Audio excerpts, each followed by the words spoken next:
যাওয়ার জন্য যদি একটা গাড়ির ব্যবস্থা করে দেয়। মাননীয় সংসদ সদস্য নিশ্চয়ই অফিস পেয়ে খুশি হয়েছেন, আবার গাড়ি না পেলে নাখুশ হবেন। আমি সব সময় হচ্ছে বিভিন্ন মানে বিরোধিতার জন্য দাঁড়াই।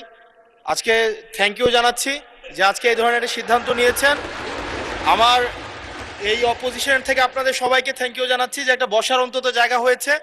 আমরা লজ্জায় একটা কথা বলি না, এখন এই পার্লামেন্টের সেকেন্ড মোস্ট জুনিয়র হিসেবে একটা কথা বলছি মানে আপনাদেরকে, সেটা হচ্ছে যে আমাদের একটা ইউনো মহোদয়ের একটা গাড়ি থাকে, উপজেলা চেয়ারম্যানের একটা গাড়ি থাকে, আমরা ভাড়ায় গাড়ি চালাইতে হয়।